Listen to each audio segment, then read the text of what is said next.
Shraddhe Swami Shrihariprasd Ji, Her Excellency Consul General of US, Ms.JUdith Ravin, His Excellency Consul General of Thailand, Mr. Nitirooge PHoneprasert, Professor S.R. Bhatt, former Chairman, Indian Council of Philosophical Research, Mrs. Geetanjali, our former permanent representative to UN, and Gopika ji is also there.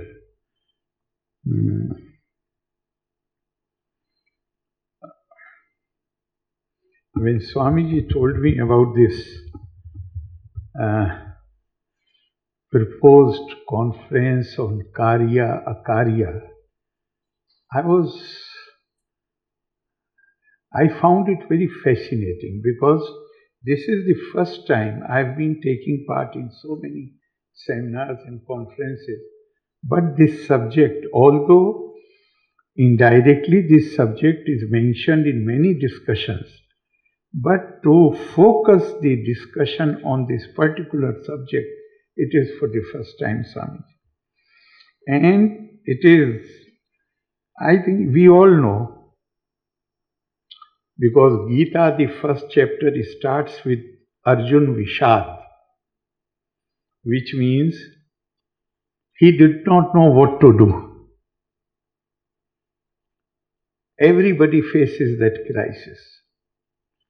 But more important than Arjun, because Arjun, according to the legend, is the son of Indra. And Indra is not a very clear-headed god. So one can understand if Arjun was suffering from this confusion. More surprising is the confusion which was expressed and displayed by Dharmraj Yudhishthira at the time of his coronation after the Mahabharat war. He was not ready to assume the duties of the kingship. He wanted to become a hermit. You have fought a war, you have won it, and now you are running away from the responsibility.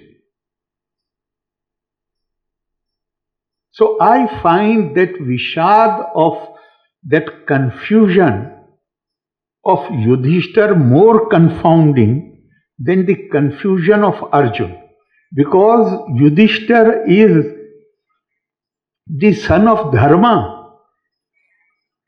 where there is no confusion. Yet he expresses his confusion.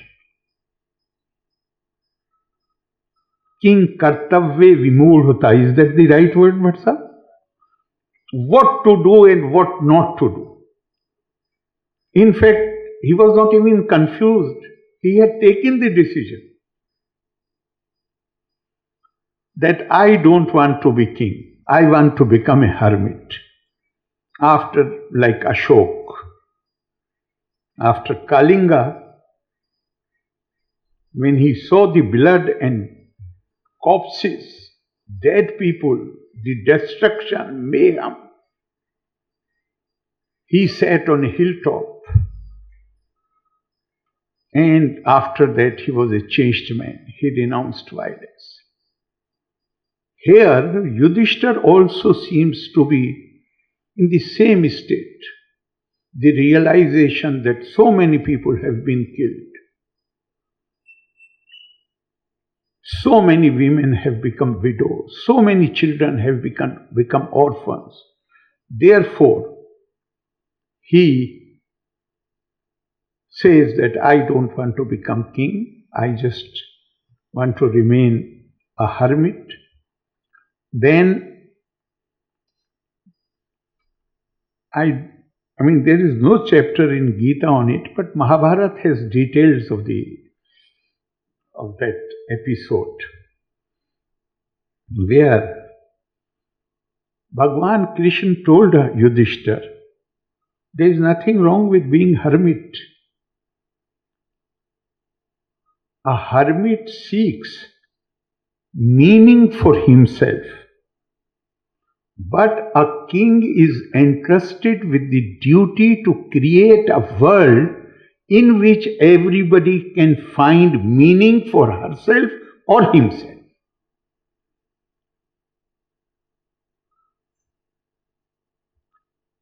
So, for the Lok Sangrah, for the public welfare, for the good of the world, choose the later option, not out of obligation that you have won the war and now it is your duty to run the government, but out of empathy for humanity.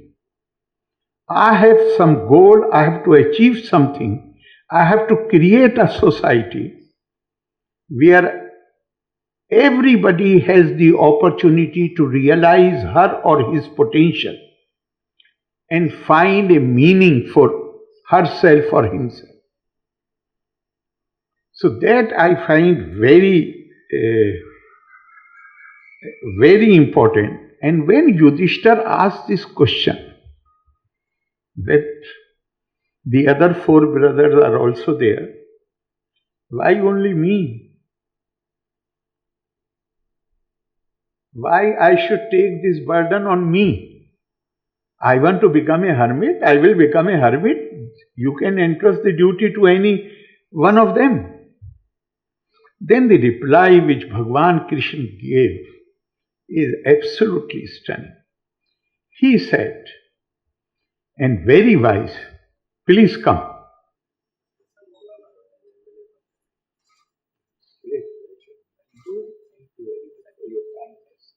So, Yudhishthira asked this question, that why you are insisting that I do not become a hermit and should take up the responsibilities of the kingship, administration. The reply which Bhagwan Krishna has given is absolutely fascinating. He says, it is you, not your brothers, who gambled away your kingdom.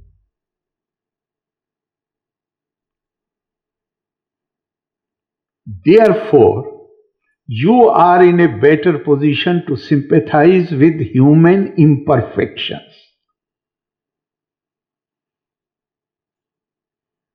You have suffered 13 years of exile, and you know the power of repentance and forgiveness.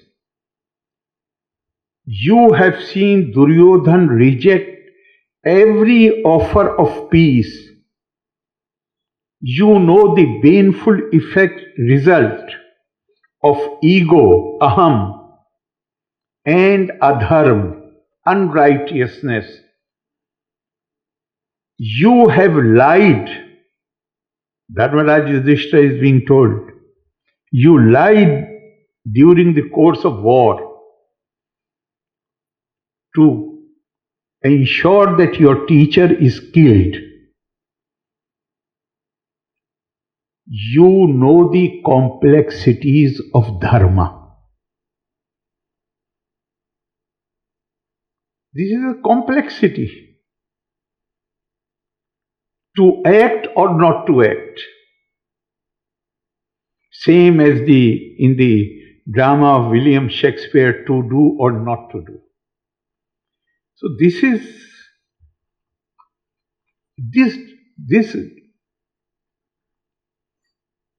parables are there to impart wisdom, because every one of us faces this kind of situation in our lives. Then Bhagwan Krishna says that you are the one who has developed the capability to create a society where the head is balanced with heart, wealth with wisdom, and discipline with compassion. So, Yudhishthira, you come with your brothers on your side be Vishnu on earth. Be Vishnu on earth means take the responsibility to run the affairs of the society. And we must be clear that Dharma is not about victory. Dharma is not about dominating others. It is about empathy and expansion of mind, which leads to wisdom. Yudhishthir knew the pain of losing children, young children. 5 of Pandavas who were killed by Ashwatthama. Therefore, Krishna told him that because you have suffered the loss of your children, therefore you can empathize with even the enemy rather than gloat on their defeat. In empathy, there is wisdom. This is, our national song, national anthem, not song, national anthem. Thrice the word Jai Ho, Jai Ho, Jai Ho. Possibly, Indian civilization possibly is the only one which has talked about 2 kinds of victories. Vijay, when you defeat your enemy, you overcome your rival and you dominate over him. That is Vijay. But India has given another word for victory, and that is Jai. Jai, the concept of Jai, the victory is where nobody loses, where nobody tries to dominate over the other, where there is win-win situation. In fact, when I read about it, what came to my mind was an African phrase, Ubuntu. We all win. There is a race of the children. Instead of running, they join each other's hand and they run towards the destination and they call it Ubuntu. I am because you are. So India has that, and that possibly that explains what Srimad Bhagavad Gita says, Shreyan swadharmo viguna par dharmat su anushtitat swabhava niyatam karma kurvana napnoti kibilsham. I have left out the other shlok which says that swadharme nidhanam shreya par dharmo bhayava. I'm quoting this. Because there some confusion arises in mind, as if the book is talking about the faith tradition in which you are born. This shlok is absolutely clear. What is the meaning of dharma according to Gita? The meaning, here it says that better is one's own duty, though not greatly honored, than the work of another, even if that is well performed. He who does work indicated by one's own nature incurs no problems. So we have to Atma nam vidhi. Know yourself. Knowing the self only, then you can determine what is your dharma.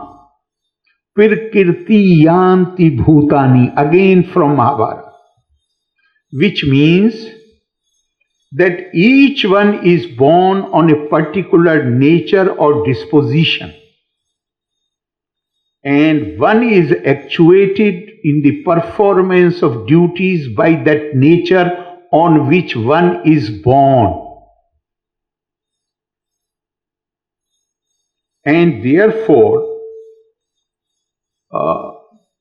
elsewhere it has been said that na aksharo mantrahinam na moolam naushidham ayogye purusham nasti yojak istatr durlabha.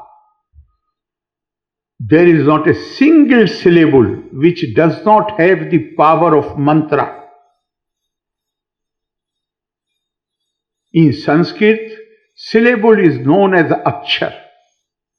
Akshar is something which can, akshar means literally something which cannot be destroyed. Vak pirbaddo hi sansare. All affairs of the world are settled through communications. That is the power of word. Two indestructible units, two or more, come together and they form a word. If the syllable is so powerful that it cannot be destroyed, how the word can be destroyed? And there is not a single leaf, green vegetation, which does not have the power of medicine. And there is not a single human being in this world who is devoid of talent. Everyone has some talent specific to herself or himself. What is scarce is the person who can find out the talent and utilize it properly. There is no dearth of talent in this world. The dearth is of the people who can identify the talent and put it to proper use.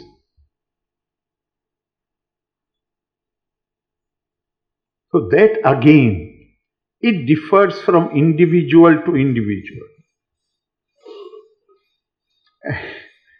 After 1986, I faced very difficult situations, even physical threats, all kind of things.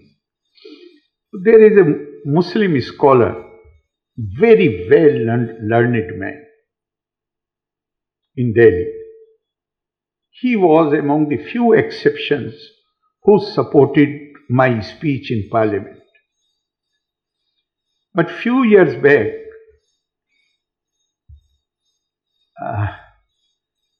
we were together for dinner, and on some issue I had written some article. He told me, he said, Arif Sahab, I have supported you strongly, but on this issue I disagree with you. I said, sir, if there is total agreement between you and me, then one of us is not really needed.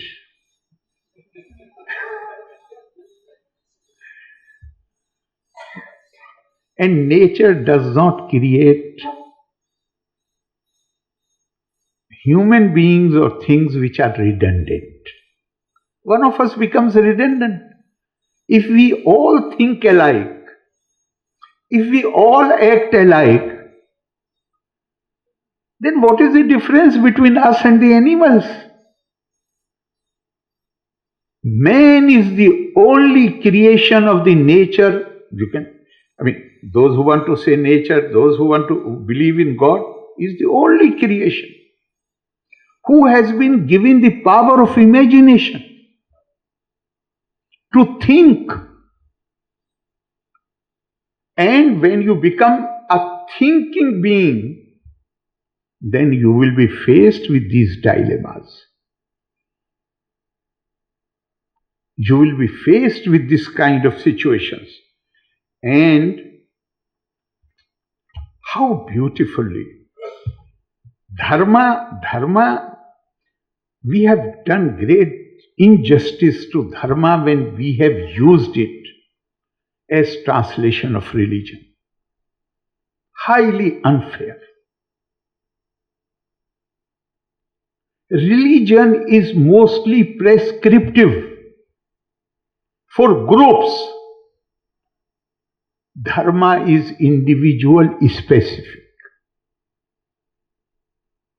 Even individual, in different situations, in situations which are comfortable, peaceful, dharma is different than situation where there is emergency, there is distress, there is the times are difficult, adverse, then dharma becomes for the same person. I am son of somebody. There I have putra dharma. I am father of somebody. There I have pita dharma, the duties of the father. I am spouse of somebody. There my religion is different. I am in public life. There my religion is different. My dharma is different. So dharma basically is code of civilized conduct.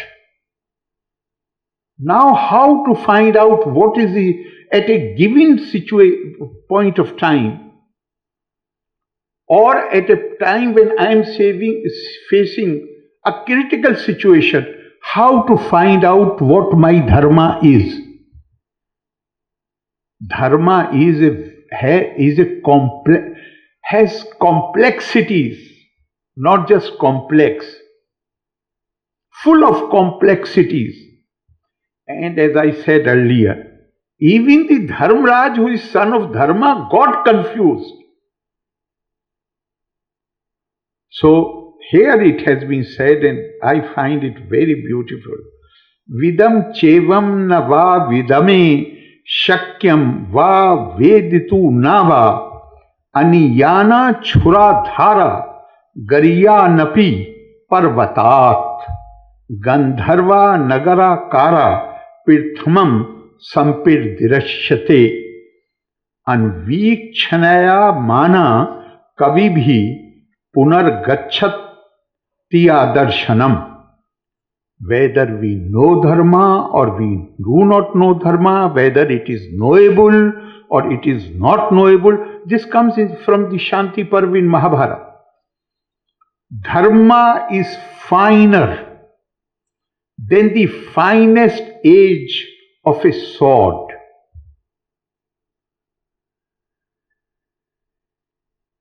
And more substantial than a mountain. It has both the qualities.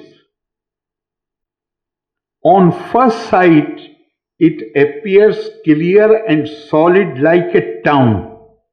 On a close look, it vanishes from view. When we say that scriptures are authority, if we feel lost, if we are not able to find, we are not certain, we are not sure what course of action should be adopted, then we may refer to the books of wisdom. You can call them scriptures. Already 25, so I will try to sum it up.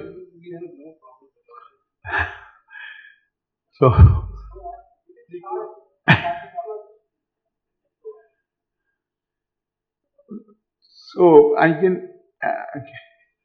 uh, various places, it has been asserted, Sukshmo Dharma Maharaja, Nase Vidmo Vayam Gatim. It is like walking on the edge of a sword. It is so fine. So, we are not really able to fully understand and grasp the profundity of the concept, the gravity. But later in the same Shanti Parv it has been said, Akarano hi nehasti dharma sukshma hi. Dharma is complex. It is like the edge of the sword. But this I find the later part of the line, the saving grace. How it indicates how to understand the dharma. Because it says, but remember, there is no text without context. So try to know the context, and then that may help you to overcome the crisis. I have already told you that we have this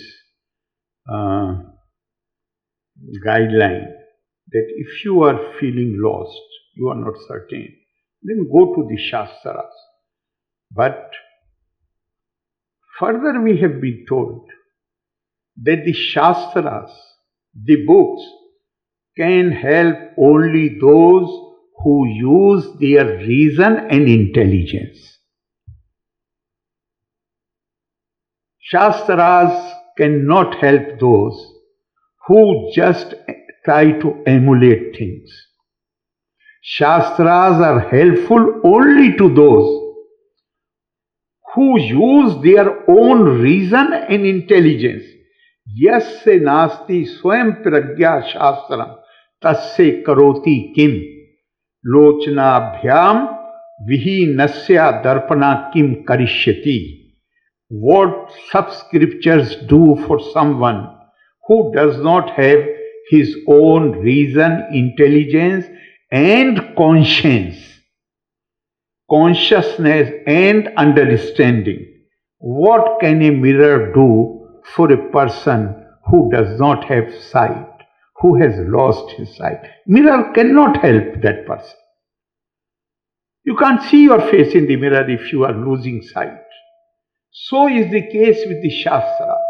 Shastras can be helpful only to those who use their reason and intelligence. This is most important because there cannot be any standard formula which can be prescribed. And never forget that whereas other traditions in the world are prescriptive, Indian tradition is highly speculative. Speculative to the extent where even the believer is saying, Iyam visrishtir yat abhuv yadi vadadhe yadi vana. Yo asya adhyaksha parmo vyomantaso ang ved yadi vana ved. A believer is saying, who has created this universe? Who runs the affairs of this universe?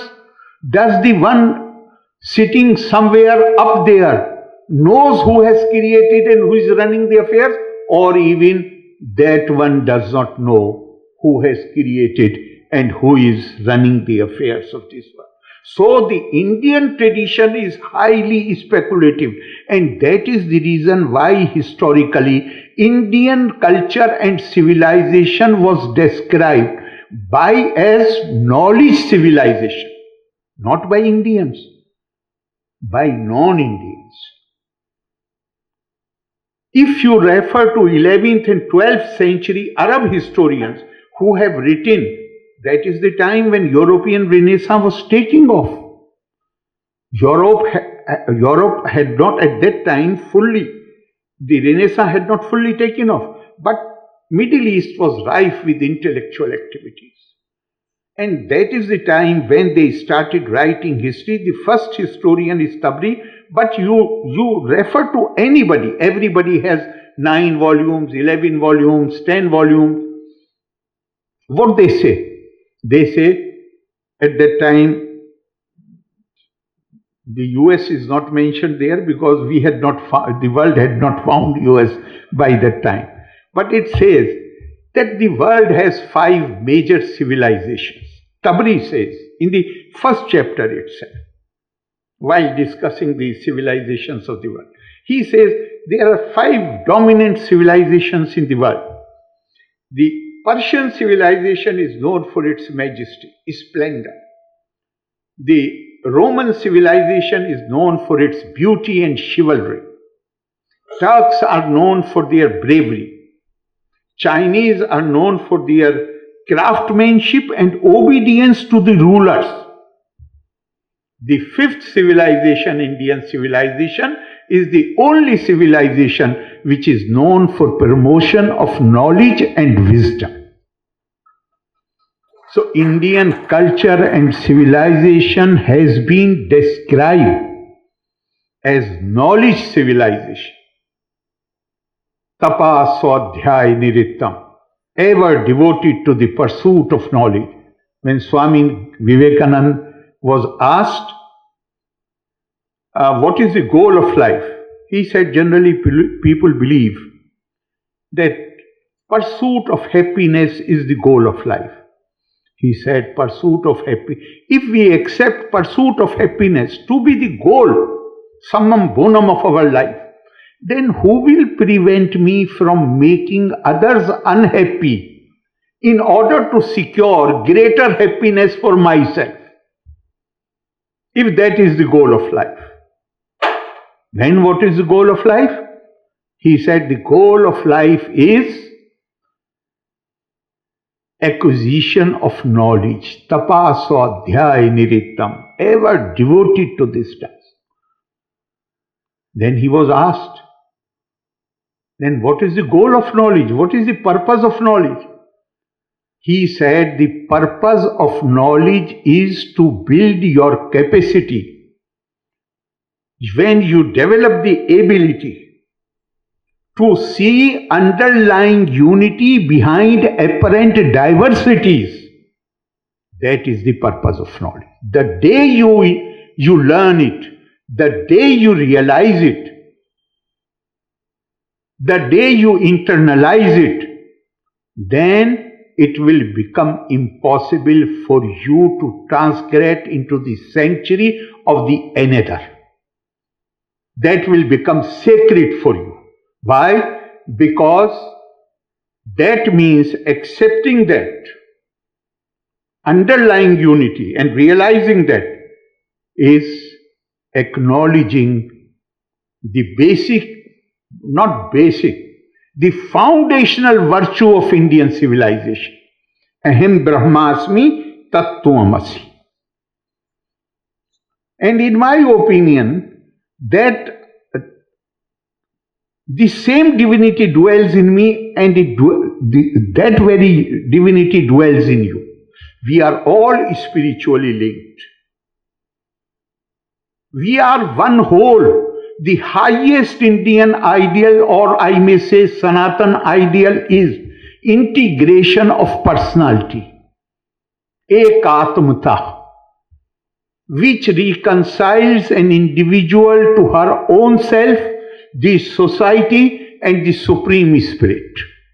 Where you live in harmony with your own self, with the society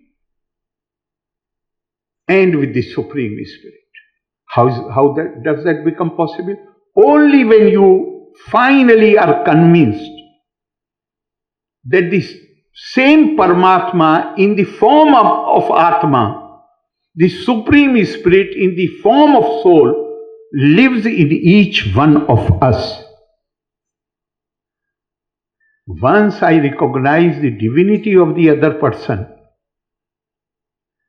my divinity same as your divinity. When I bow before you, I say namaskar or pranam. I do not bow before an individual, I bow before the divinity which exists in you. If I recognize and acknowledge the divinity in you, how can I think of doing anything which will hurt you? And to my mind comes a beautiful, I do not know if I have ever mentioned it here, but that is one of my favorite stories. It comes from Semitic tradition. Rabbi Hillel, a pagan comes to him, a non-Jew comes to him and says, Rabbi, I am ready to accept your religion, embrace your religion, provided you stand up on one leg and read out the whole Torah.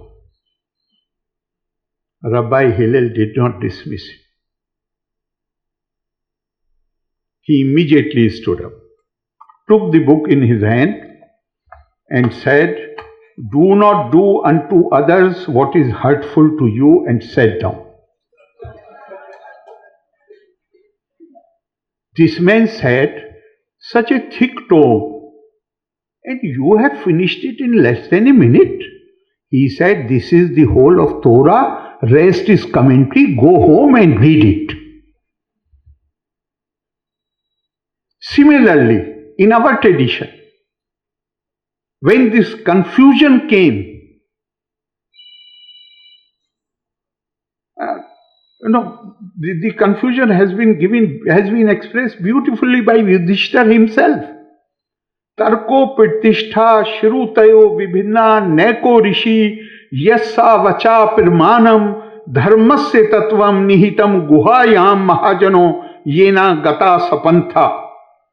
Meaning that there are so many shrutis, there are so many smritis, so many views given by various rishis and munis.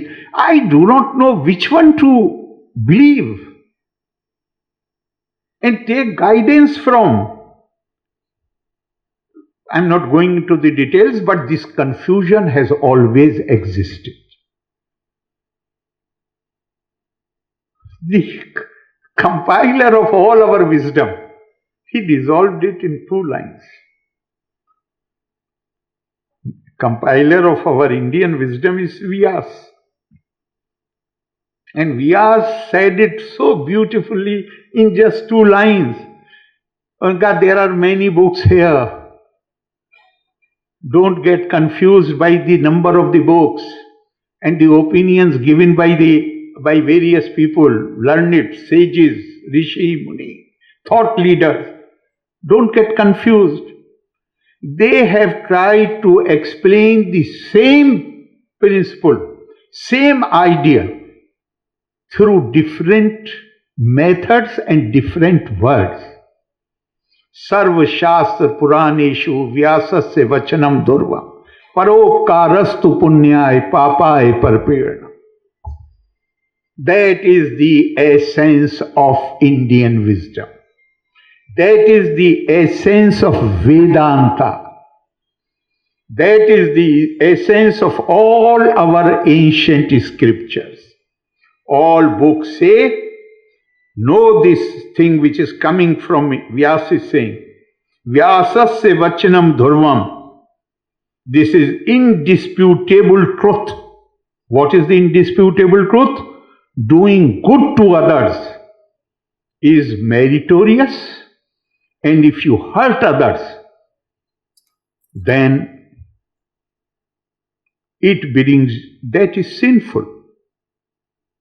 And there are consequences. The karma theory is there. I would like to conclude with 2 small anecdotes to understand what dharma is. Swami Vivekananda, when he was going to USA, to Chicago, on the eve of his departure, he went to pay his respects to Guru Ma Sharda Devi, wife of his Guru Paramhans Ramakrishna. And she had known that he is going to lecture at Parliament of Religions, and then he has planned to stay in USA and talk about Sanatan Dharma and our values, etc., etc. She already knew this. And Swami Vivekananda went to seek her blessings. When Swami Vivekananda reached there, she was sitting, and in front of her was a basket full of vegetables. As soon as he sat down, she asked him, she said, Narendra, can you please go to the kitchen and fetch me a knife because I have to prepare this for the lunch. He went there. He brought the knife. While handing over the knife to Guru, his Guru's mother, his Guru's wife, who was for him was mother, he held the knife from the blade side and handle he gave to the mother. Mother put the knife down and she said, I'm not going to cut any vegetables. I only wanted to test you whether you have become qualified to talk about Dharma.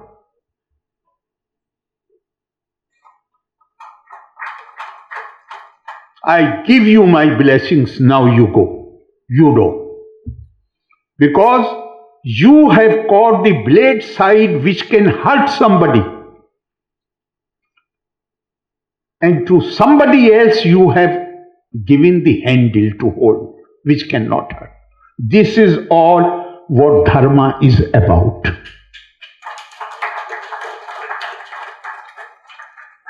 And if we understand this Dharma, then the problem of Karya and Akarya will not bother us.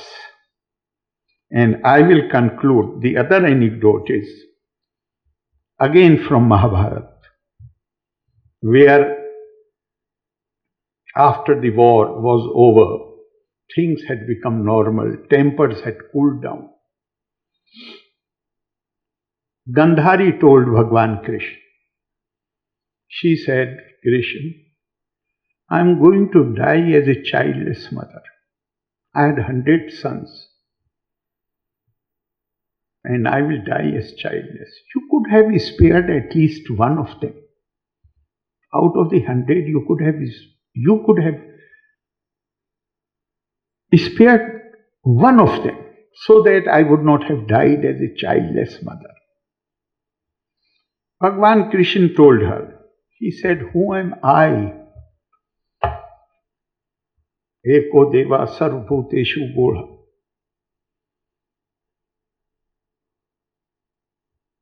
Sarvvyapi sarvbhutantaratma. Karm pradhan. Sarvabhutadhivasi. Sakshi cheta kevalo nirgunascha. Karm pradhan. Who am I to kill your sons? You do not remember when you were a small girl. You were a princess, but you were very fond of cooking food. You had gone to the kitchen. You were preparing something, and the extra hot water you threw on the ground, which entered into a hole which had 100 eggs of an insect.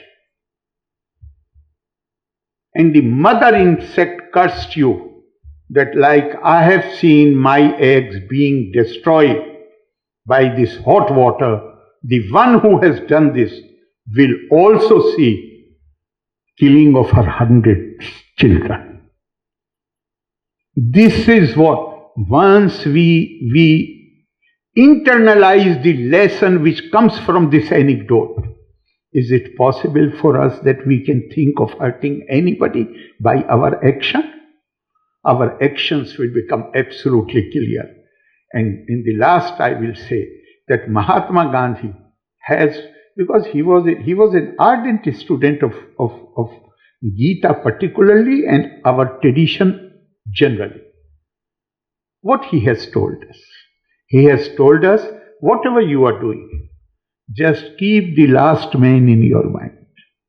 If your action is going to help him, go all the way. But think about him. If your action is not going to be beneficial to him, if your action is not going to help him, or it is going to hurt him, simply abandon it.